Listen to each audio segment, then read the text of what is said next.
GS Jio point the complete solution for geography. अब तक हम लोगों ने कॉस्मोलॉजी में बेसिक देखा, बिग बैंग को देखा, यूनिवर्स का कैसे ओरिजिन हुआ, गैलेक्सीज देखा, और आज हम लोग इसी से एक कदम आगे चल के नेबुला और स्टार्स पे चर्चा करने वाले हैं। आज हम लोग सीखेंगे नेबुला और स्टार्स के संदर्भ में। चलिए शुरू करते हैं।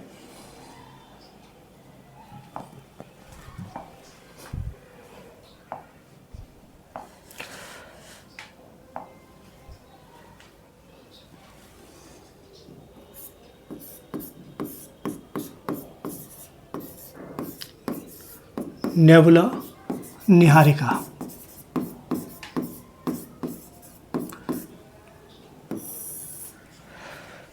ब्रह्मांड में हम लोगों ने डिस्कस किया था कि बहुत सारी गैलेक्सीज़ हैं, अरबों खरबों गैलेक्सीज़ हैं, और इन गैलेक्सीज़ में नेबुला होती हैं, बहुत सारे स्टार्स होते हैं। तो अभी हम लोग नेबुला को देखते हैं। बेसिकली ये जो नेबुला होता है, हम लोग इसे समझ सकते हैं जो अंतरिक्ष के बादल के रूप में समझ सकते हैं। अंतरिक्ष में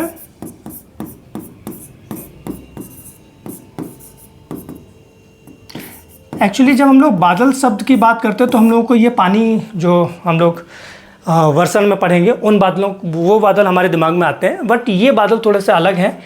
इनमें गैस, और गैस में भी प्रमुखतः हाइड्रोजन, और सेकंड तौर पे अगर हम लोग देखें सेकेंडरी तौर पे तो हीलियम। इसके अलावा धूल कण, ये धूल हमारी पृथ्वी पर जो एरोसोल्स होते हैं इससे अलग होती है। ये कॉस्मिक डस्ट होती है, डस्ट इसे कॉस्मिक डस्ट। इसके अलावा हम लोग देखेंगे डार्क मैटर्स। ये एक ग्रेविटी के कारण आपस में बंधे रहते हैं, और इन्हीं से बनता है हमारा नेबुला। ठीक है, ये नेबुला हम लोगों के लिए इम्पोर्टेंट क्यों है? क्योंकि जो तारों का जन्म होता है, तारों का जन्म वो इन्हीं नेबुला में होता है। तो नेबुला को हम लोग तारों की जननी स्थल या जनन स्थल के तौर पे हम लोग इसको कंसीडर करते हैं। नेबुला निहारिका, निहारिका मतलब अंतरिक्ष के बादल, अंतरिक्ष के बादल मतलब गैसेस, जो अंतरिक्ष में धूल कण हैं, डस्ट पार्टिकल्स हैं, वो डार्क मैटर, इन सब से मिलकर जो बादल बनते हैं वो नेबुला होते हैं। गैसेस में प्रमुख तौर पर कौन सी gas? Hydrogen. Secondary gas helium, और डार्क मैटर्स, इनसे मिलकर हमारा नेबुला बनता है। नेबुला इंपॉर्टेंट क्यों है? क्योंकि इन्हीं नेबुला में तारों का जन्म होता है। हम लोग आगे इसका प्रोसेस देखेंगे कि किस तरीके से तारों का जन्म होता है, तारे किस तरीके से सर्वाइव करते हैं। अब हम लोग नेबुला के टाइप्स भी समझ लें। Types of nebula, types of nebula, Niharika के प्रकार।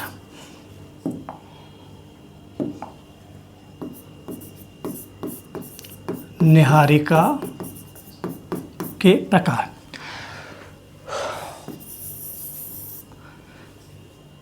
हम लोग 3 टाइप्स के नेबुला पे चर्चा करने वाले हैं। पहला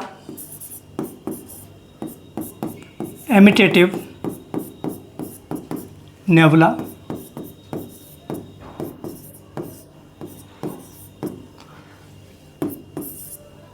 second reflective nebula, reflective nebula, and third one is dark nebula.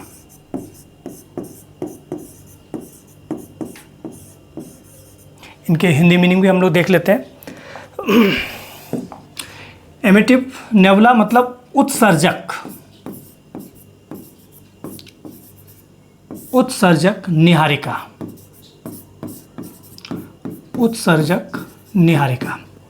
Reflective nebula परावर्तक निहारिका, और डार्क नेबुला इसको हम लोग अवरोधात्मक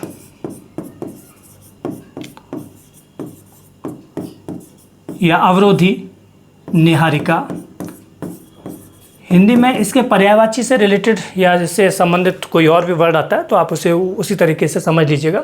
सबसे पहला हम लोगों ने देखा एमिटेटिव नेबुला, उत्सर्जक नेबुला।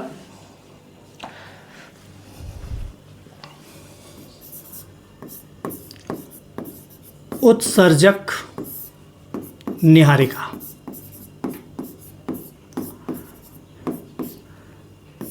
अब देखिए हम लोग नाम से ही समझ लेते हैं उत्सर्जक निहारिका, मतलब यहाँ से एमिट होता है किसका, लाइट का।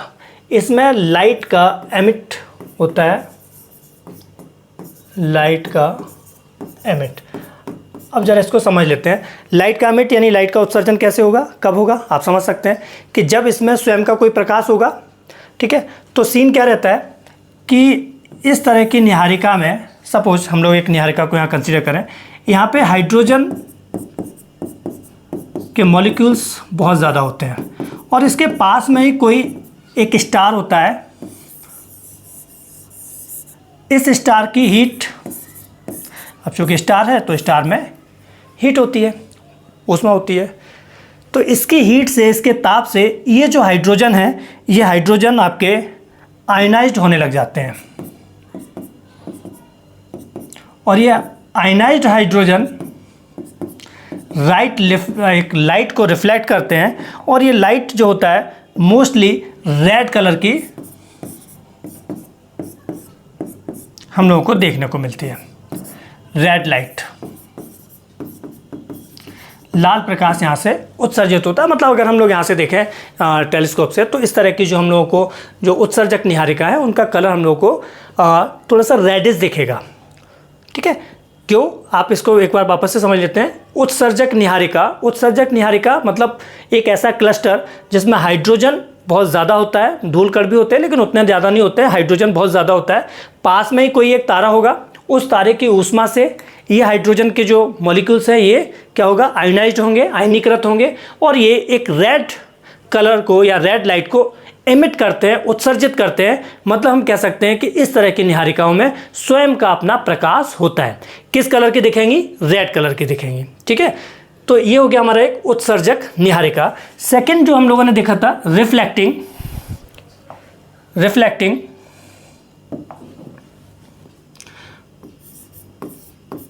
परावर्तक निहारिका। रिफ्लेक्टिंग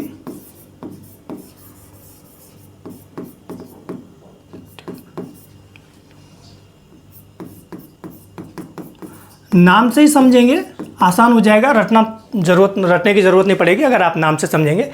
ये कह रहा है परावर्तक निहारिका, रिफ्लेक्टिंग या रिफ्लेक्टिव नेबुला। रिफ्लेक्शन से आपको समझ में आ रहा होगा कि इन निहारिकाओं के पास स्वयं का अपना कोई प्रकाश बहुत ज़्यादा नहीं होता है, ये किसी पास के तारे से जो प्रकाश आता है उसको रिफ्लेक्ट करते हैं, उसको परावर्तित करते हैं। तो यहाँ परिस्थिति क्या बनेगी, सपोज ये कोई क्लस्टर है निहारिका का, कोई स्टार है,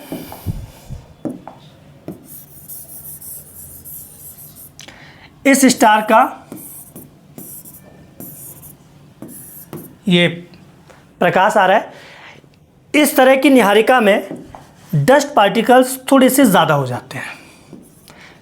जो हम लोगों ने एमिटिव देखा था उसमें क्या था, हाइड्रोजन के मॉलिक्यूल्स ज़्यादा थे। इसमें क्या होगा, डस्ट पार्टिकल्स, धूल के कण हैं वो ज़्यादा। अब धूल के कण हैं तो ये क्या करेगा, इस प्रकाश को रिफ्लेक्ट करेगा, इस प्रकाश को वापस रिफ्लेक्ट करेगा। और हम कहीं से अगर इसको जैसे सपोज अर्थ से देख रहे हैं तो हमें ये रिफ्लेक्ट करता हुआ प्रकाश, परावर्तन का जो प्रकाश है ये हमें दिखेगा और इसकी वजह से हमें ये नेबुला दिखती है। मोस्टली इस तरह की नेबुला जब पृथ्वी से हम लोग टेलीस्कोप से देखते हैं तो ब्लूइश कलर की दिखती है, कुछ नीली टाइप की। किस कलर की दिखेगी, ब्लूइश, ठीक है ना, नीले कलर की दिखेगी। जो एमिटेटिव नेबुला थी वो किस कलर की दिखेगी, रेड कलर की। क्यों, हाइड्रोजन के आयनीकृत होने से जो उत्सर्जन हो रहा है उसकी वजह से, और यहाँ पे रिफ्लेक्शन, इफेक्ट, मतलब हम लोग कह सकते हैं कि रिफ्लेक्टिव इफेक्ट या स्कैटरिंग प्रकीर्णन वाला जो इफेक्ट है, इसकी वजह से ही हमें कैसा दिखेगा, इसका ये हल्का सा ब्लूइश दिखेगा। और जो तीसरे टाइप की हमारी नेबुला है, तीसरे टाइप की nebula, that was the dark nebula. Dark nebula, dark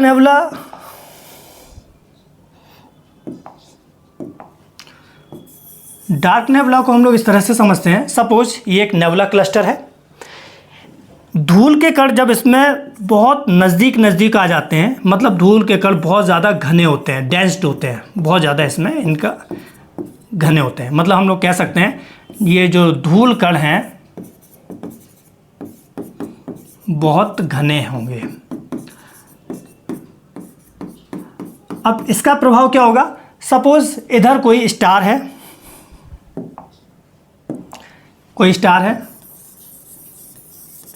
इस स्टार का जो प्रकाश आ रहा है, यहाँ से देखने पे हमें ये इस प्रकाश को रोक देता है, मतलब अवरोध कर देता है, इसको रोक देता है, मतलब एक तरीके से ये ब्लॉक कर देता है। तो हम लोग इसको ब्लॉक नेबुला भी बोल सकते हैं, डार्क नेबुला भी बोल सकते हैं, ब्लॉक नेबुला भी बोलते हैं। अगर हम लोग यहाँ से देखेंगे तो मोस्टली ये कुछ ब्लैकिश, कुछ काले रंग का दिखेगा, काला ब्लैक कलर। तो इस तरह से 3 तरह की आपको नेबुला देखने को मिलेंगे। संक्षेप में इसको समझ लेते हैं, नेबुला क्या है। नेबुला अंतरिक्ष के वो बादल हैं जिनमें धूल कण, गैसेस में मेनली कौन सा होगा, मेनली होगा आपका हाइड्रोजन, ठीक है। इसके बाद डार्क मैटर होगा, ठीक है ना, कॉस्मिक डस्ट, ये सब का एक क्लस्टर होता है। ये अंतरिक्ष में हमारी जो गैलेक्सीज हैं उनमें रहता है। जब ये क्लस्टर थोड़ा पास आता है तभी इनमें से तारों का जन्म होता है। तो ये था हमारा नेबुला। अब हम लोग जस्ट स्टार्स पे बात करने जा रहे हैं, तारों पे।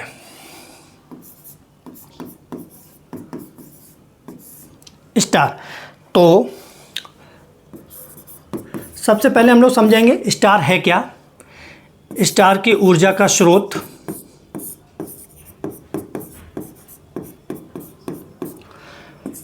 स्टार की ऊर्जा के लिए ईंधन,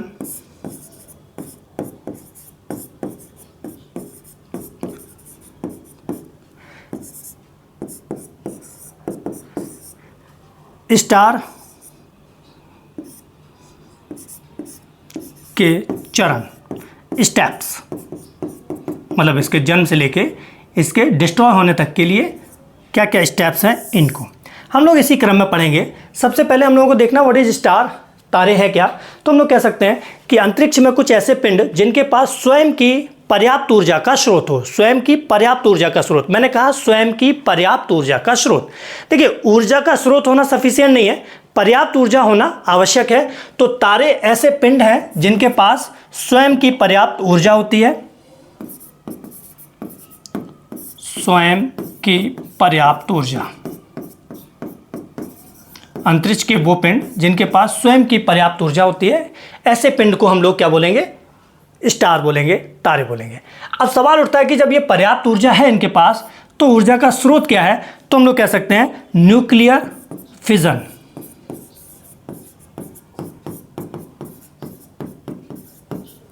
नाभिकीय संलयन, नाभिकीय संलयन। नाभिकीय संलयन क्या होता है, जब दो छोटे नाभिक आपस में मिलकर एक बड़े नाभिक के रूप में कन्वर्ट होते हैं और उससे एक बड़ी मात्रा में ऊर्जा मुक्त होती है, तो इस पूरी प्रक्रिया को हम लोग नाभिकीय संलयन कहेंगे। यहाँ हम लोग देखें नाभिकीय संलयन का एक एग्जाम्पल हम लोग ले लेते हैं, हाइड्रोजन, हाइड्रोजन, हाइड्रोजन, हाइड्रोजन। अब देखिए hydrogen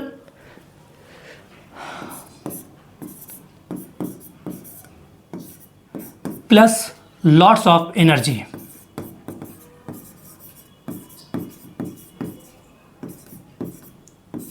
lots of energy. Hydrogen के नाभिक आपस में संलयित होते हैं, इनका फिजन होता है और हीलियम के हीलियम का नाभिक बनाते हैं और इस प्रक्रिया में बहुत अधिक ऊर्जा मुक्त होती है। ये ऊर्जा कितनी मुक्त होती है, इसका एक एग्जाम्पल के तौर पे अगर हम लोग समझना चाहें तो हम लोग ऐसे समझ सकते हैं कि मैं आप ही लोगों से पूछ रहा हूँ, लिटिल बॉय और फैट मैन, सुना है आप लोगों ने? लिटिल बॉय और फैट मैन ये परमाणु बम थे जो अमेरिका ने हिरोशिमा और नागासाकी पर गिराए थे सेकेंड वर्ल्ड वॉर में। अब आप इमेजिन करिए कि ये बॉम्ब कितने बड़े होंगे, एक पोडियम के साइज़ के, है ना, एक पोडियम के साइज़ के। अब ये जब बॉम्ब गिरा एक पूरे शहर को, वहाँ कितना टेम्परेचर जनरेट हुआ होगा, वहाँ कितना रेडियो एक्टिविटी की जो परिस्थितियाँ उत्पन्न हुई होंगी कि पूरा का पूरा शहर नष्ट हो गया। अब सोचिए उस बम की तुलना में पृथ्वी कितनी बड़ी है और पृथ्वी की तुलना में कोई स्टार, सपोज अगर हम लोग सूर्य को ही लेते हैं, कितना बड़ा है और वहाँ पर यही रिएक्शन हो रहा है तो कितनी बड़ी मात्रा में ऊर्जा का उत्सर्जन हो रहा होगा। आप यही समझिए, हाइड्रोजन के आपस में, जो नाभिक के आपस में संलयन से हीलियम और जो लॉट्स ऑफ एनर्जी, बहुत बड़ी मात्रा में ऊर्जा निकलती, यही तारे की ऊर्जा का स्रोत होता है। तो अगर आपसे पूछा जाए कि तारे की ऊर्जा का स्रोत क्या है तो आप कहेंगे नाभिकीय संलयन की प्रक्रिया। वापस आते हैं, स्टार तारा होता क्या है तो आप कहेंगे तारे वो अंतरिक्ष के पिंड है जिनके पास स्वयं की ऊर्जा का स्रोत होता है। तारे की ऊर्जा का स्रोत क्या होगा, आप कहेंगे न्यूक्लियर फिजन, नाभिकीय संलयन। तारे के लिए ईंधन का कार्य कौन करेगा, तो अभी हम लोगों ने देखा था हाइड्रोजन के नाभिक आपस में मिलते हैं, तो इसके लिए अगर हमसे कहा जाए कि ऊर्जा का ईंधन, तारे के लिए ऊर्जा का ईंधन के रूप में क्या, तो क्या कहेंगे आप, हाइड्रोजन। अब तारे का जो स्टेप्स होते हैं या तारा कैसे बनता है इसे भी हम लोग समझ लेते हैं।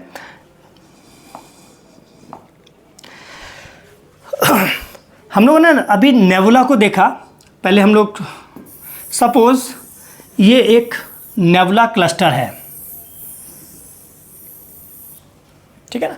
नेबुला क्लस्टर मतलब अंतरिक्ष का एक बादल टाइप का है जिसमें हाइड्रोजन है, जिसमें कॉस्मिक डस्ट है, जिसमें डार्क मैटर है, ये अपना घूम रहा है। इमेजिन करिए, इसको बहुत आसानी से समझाने के लिए मैं एक एग्जांपल ले लेता हूँ। सपोज यहाँ पे ये आपके हाइड्रोजन के मॉलिक्यूल्स हैं, ट्रैवल कर रहे हैं, ठीक है ना। ट्रैवल करते करते किसी ऐसी जगह पर आ जाएं जहाँ से इनको एक एंगुलर मोशन मिलता है और ये पास में, जब ये हाइड्रोजन के मॉलिक्यूल्स हैं ये पास में आएंगे, जब पास में आएंगे तो क्या होगा, फ्रैक्शन होगा, फ्रैक्शन, घर्षण। और इस घर्षण की वजह से जब ये पास में आएंगे फ्रैक्शन होगा, घर्षण, इस घर्षण की वजह से क्या होगा, टेम्परेचर जनरेट होगा, टेम्परेचर जनरेट होगा। और इस टेम्परेचर के जनरेट होने से ये हाइड्रोजन के नाभिक आपस में अभिक्रिया करना शुरू करेंगे और हीलियम में कन्वर्ट होना शुरू करेंगे और यहीं से ऊर्जा का मतलब यहाँ पे न्यूक्लियर फिजन की प्रक्रिया शुरू हो जाएगी और ये न्यूक्लियर फिजन की प्रक्रिया ही क्या करेगी, तारे का जन्म का कारण बनेगी। तो हम लोगों से अगर कहा जाए तारों का जन्म कहाँ होता है तो आप कहेंगे नेबुला में। नेबुला को हम लोग तारों की जन्म स्थली के तौर पे भी देख सकते हैं, समझ सकते हैं। कैसे होगा, हाइड्रोजन, नेबुला में हाइड्रोजन है, हाइड्रोजन के मॉलिक्यूल्स जब एक दूसरे के पास आएंगे, जब हाइड्रोजन के मॉलिक्यूल्स एक दूसरे के पास आएंगे इनमें घर्षण होगा, घर्षण से क्या होगा, टेम्परेचर जनरेट होगा। और जब ये हाईली टेम्परेचर में हाइड्रोजन के मॉलिक्यूल से हाइड्रोजन के न्यूक्लियस आपस में जब अभिक्रिया करेंगे, न्यूक्लियर फिजन होगा तो हीलियम में कन्वर्ट होगा, हीलियम के नाभिक में कन्वर्ट होगा और बहुत बड़ी तादाद में ऊर्जा मुक्त होगी और यहीं से तारे का जन्म। ये जो अवस्था होती है, इस अवस्था को हम लोग सामान्य तौर पर प्रोटोस्टार भी कह देते हैं, प्रोटोस्टार या भ्रूण तारा भी कह सकते हैं, यानी तारे का जन्म की परिस्थिति बन रही है, ठीक है। तो ये नाभिक, ये निहारिका से ही तारे का जन्म होगा, ठीक है।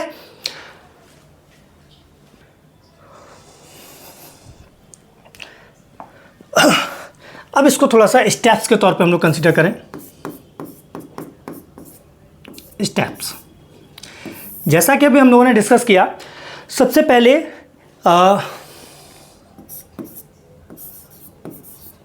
नेबुला में जो गैस क्लाउड्स होते हैं ये संकुचित होते हैं। जो अभी हम लोगों ने समझा था ना, उसी को हम लोग यहाँ पे चरणबद्ध तरीके से देखते हैं। गैस क्लाउड्स जो नीहारिका के बादल हैं वो संकुचित होते हैं, मतलब उनके मॉलिक्यूल्स पास में आते हैं।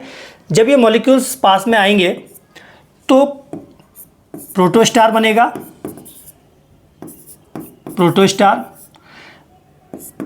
प्रोटोस्टार मतलब हाइड्रोजन के नाभिक आपस में रिएक्ट करना शुरू करेंगे।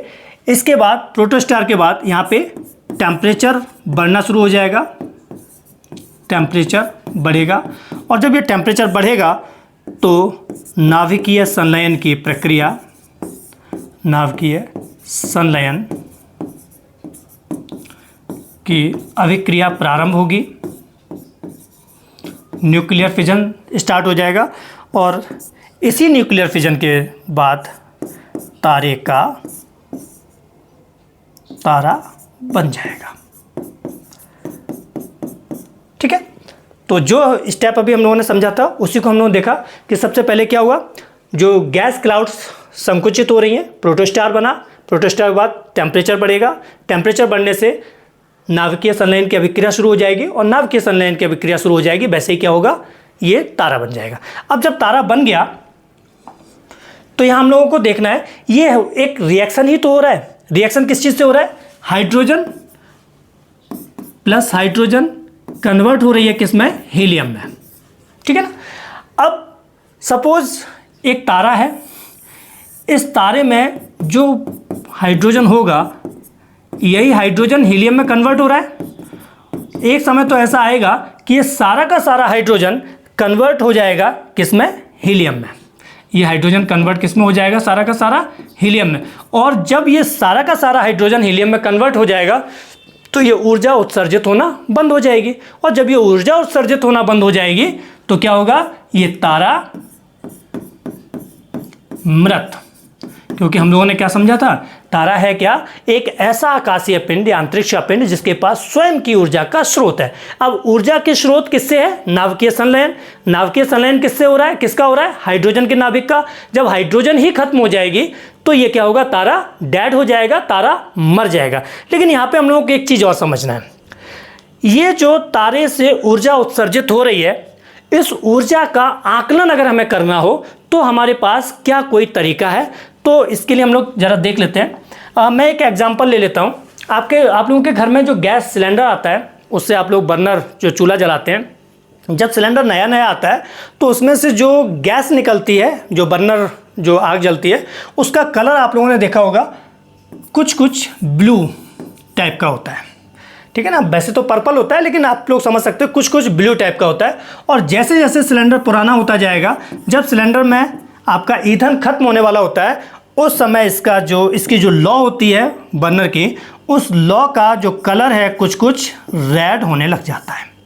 और जैसे ये कलर रेड होने लगता है, अगर आप साइंस नहीं भी जानते हैं, आपके घर में माताजी साइंस नहीं भी पढ़ी है, तो भी वो आप लोगों से बोल देती हैं कि बेटा सिलेंडर को जल्दी से बुक करो क्योंकि इसकी लौ रेड कलर की होने लगी है, मतलब सिलेंडर का ईंधन खत्म होने वाला है। इसका मतलब क्या हुआ कि कलर्स जो हैं, कलर्स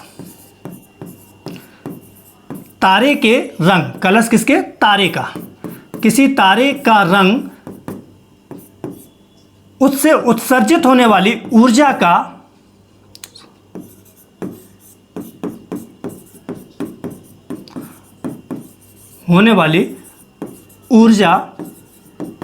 आकलन करने में मदद करती है। मतलब अगर आपसे कहा जाए कि किसी तारे का तापमान कम है या ज़्यादा है, या कौन सा तारा ज़्यादा तापमान उत्सर्जित कर रहा है या ज़्यादा तापमान का तारा है, तो आपके पास इसके लिए क्या तरीका होगा, आप कहोगे इसके लिए तरीका है हमारे पास क्या, तारे का रंग। और इस आधार पे, टेम्परेचर के आधार पे हम लोग कह सकते हैं, इस आधार पे 7 कैटेगरी के स्टार्स देखे जाते हैं या समझे जाते हैं। तो हम लोग अगर तारों के टाइप्स की बात करें, टाइप्स ऑफ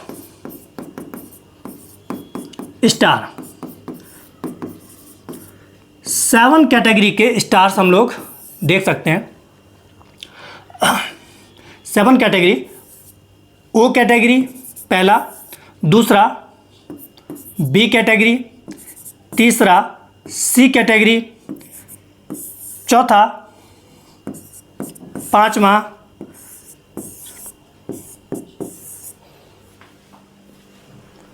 OBAFGKM, ठीक है ना। 7 कैटेगरी ये कलर्स के आधार पे है, 7 कैटेगरी, या टेम्परेचर के आधार पे हम लोग इनको बोल सकते हैं। टेम्परेचर के आधार पे इनमें से जो O कैटेगरी का तारा होगा ये होगा ब्लू कलर का, ब्लू टाइप के कलर का, ब्लू कलर, और सबसे ज़्यादा हॉट, सबसे गर्म, यानी इनका टेम्परेचर सबसे ज़्यादा होगा। और जो M कैटेगरी के तारे होंगे ये सबसे ज़्यादा कूलेस्ट होते हैं, सबसे ठंडे,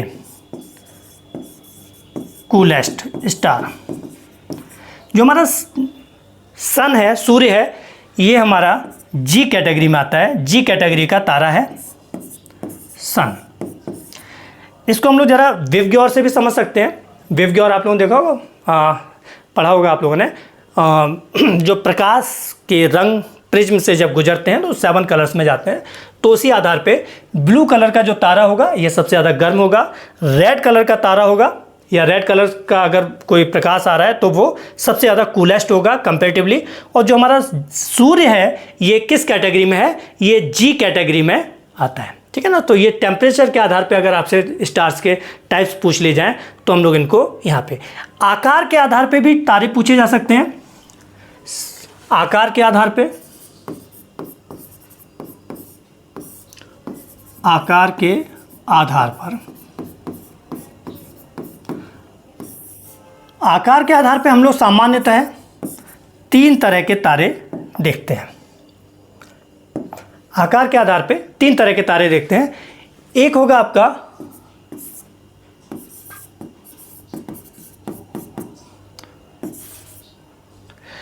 ड्राफ्ट, जिसे हम लोग बामन के तौर पे भी कंसीडर कर लेते हैं। एक है गिगांट, और तीसरा हो जाएगा सुपर गिगांट। ये होते हैं छोटे तारे,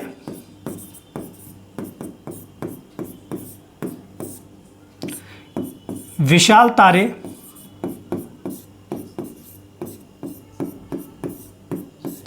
और ये अति विशाल तारे।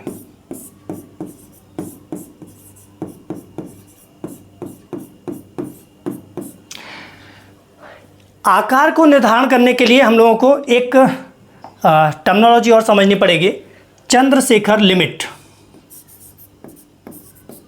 चंद्रशेखर सीमा, Chandrashekhar limit. Chandrashekhar limit astronomy का एक कॉन्सेप्ट है। इसको हमें थोड़ा सरल भाषा में ही समझ लेते हैं। सूर्य के द्रव्यमान का, सूर्य के द्रव्यमान को हम लोग कंसीडर करें, सूर्य के द्रव्यमान का 1.44 टाइम्स, 1.44 गुना। सपोज सूर्य का जो भी वेट हो या सूर्य का जो आकार है उससे 1.44 गुना तक का अगर कोई तारा है तो उसे हम लोग छोटे तारे के तौर पे कंसीडर करते हैं। क्योंकि 1.44 सूर्य के द्रव्यमान का अगर हो जाता है तो वो तारा अपने आप को संभाल नहीं पाता है और वो फिर छोटे तारे में ना रहकर फिर वो न्यूट्रॉन स्टार के तौर पे में कन्वर्ट हो जाता है। तो चंद्रशेखर सीमा एस्ट्रोनॉमी में तारों के आकार के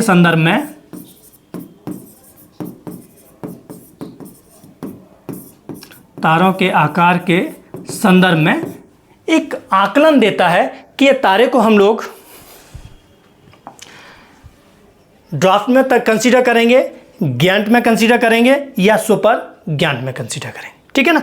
तो ये थी हमारी तारों के संदर्भ में, तारे के टाइप के संदर्भ में। इससे आगे की बात हम लोग थोड़ा सा आगे बढ़ाते हैं।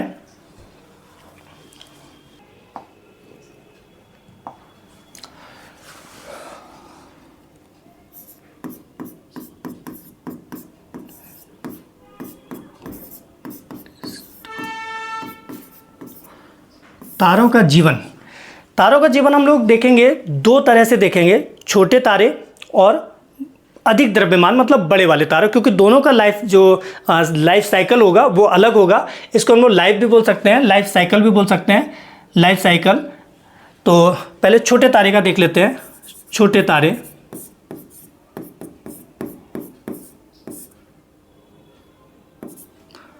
और यहाँ विशाल तारे, दोनों को कंपेयर कर लेते तो आसान हो जाएगा। अलग अलग देखेंगे तो दिमाग पे बैठेगा नहीं। विशाल तारे, छोटे तारे और विशाल तारे दोनों का ही जन्म अमूमन नेबुला से ही होता है। ये कॉमन है, नेबुला। नेबुला दोनों की ही जन्म स्थली होती है। ठीक है, तो पहला चरण नेबुला। नेबुला के बाद जो छोटा तारा होगा ये सामान्यतः प्रोटोस्टार से डेवलप होता है, प्रोटोस्टार। लेकिन बड़ा तारा जो होगा ये मैसिव स्टार बनेगा, विशाल, मैसिव स्टार। ठीक है ना। पहला चरण नेबुला, दोनों में कॉमन है। छोटे तारा प्रोटोस्टार, जो अधिक द्रव्यमान वाला, मतलब जैसे हम विशाल तारे के तौर पे कह रहे हैं, ये मैसिव स्टार। इसके बाद जो छोटा तारा है ये अपने जीवन की मुख्य अवस्था, मेन सीक्वेंस, जो इसकी अगली अवस्था आती है उसे अपन बोलते हैं मेन सीक्वेंस। ठीक है ना। छोटे तारे नेबुला, नेबुला के बाद प्रोटोस्टार, प्रोटोस्टार के बाद मेन सीक्वेंस। और जो बड़े तारे होंगे विशाल तारे वो नेबुला, नेबुला से क्या बनेगा, मैसिव स्टार। और मैसिव स्टार के बाद red super grand, massive star के बाद बनेगा रेड सुपर गैंड, रेड सुपर गैंड। उसके बाद जो छोटा तारा होगा, जो छोटा तारा मेन सीक्वेंस के बाद, मतलब ये इसकी विकास की प्रमुख अवस्था हो गई।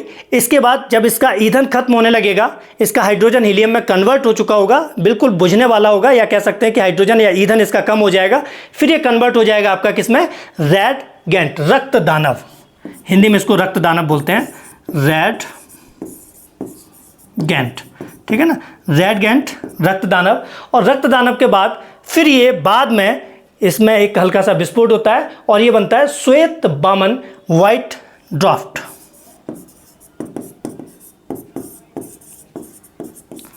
व्हाइट ड्वार्फ, ये होता है छोटे तारे का जीवन चक्र। बड़ा तारा नेबुला, नेबुला से मैसिव स्टार, मैसिव स्टार से रेड सुपर गैंट। और इसके बाद इसमें एक विस्फोट होता है और उस विस्फोट को हम लोग बोलते हैं सुपरनोवा। ठीक है ना। नेबुला, नेबुला से मैसिव स्टार बनेगा, विशाल तारा। इसके बाद रेड सुपर गैंट, मतलब महान या बड़ा रक्त दानव। इसके बाद सुपरनोवा, और सुपरनोवा के बाद न्यूट्रॉन स्टार, न्यूट्रॉन स्टार। और इस न्यूट्रॉन स्टार के बाद या तो ये न्यूट्रॉन स्टार में कन्वर्ट होकर रह जाएगा या फिर ये कन्वर्ट हो जाएगा किसमें, ब्लैक होल में। तो देखिए यहाँ पे क्या है, जो विशाल तारे होंगे उनका भविष्य, जो विशाल तारे हैं उनका भविष्य क्या है, या तो ये न्यूट्रॉन स्टार बनेगा या ब्लैक होल में कन्वर्ट हो जाएगा। और जो छोटे तारे हैं इनका भविष्य क्या होगा, ये व्हाइट ड्वार्फ, मतलब इनका जो जीवन का अंत होता है ये छोटे तारों का अलग होता है और बड़े तारों का ये जीवन जो अंत होता है ये अलग तरीके से होता है। ठीक है। अब इसके बाद हम लोग कुछ फैक्ट्स हैं एक दो, उनको देख लेते हैं। पृथ्वी के सबसे नज़दीक का जो तारा है वो तो आपको पता ही है, सूर्य है। लेकिन सूर्य के बाद जो सबसे नज़दीक तारा है उसका नाम है प्रॉक्सिमा सेंटेरियो, प्रॉक्सिमा सेंटेरियो। ठीक है ना। सूर्य के बाद पृथ्वी से सबसे नज़दीक का तारा, सूर्य के पश्चात, सूर्य के पश्चात पृथ्वी से सबसे नज़दीक का तारा।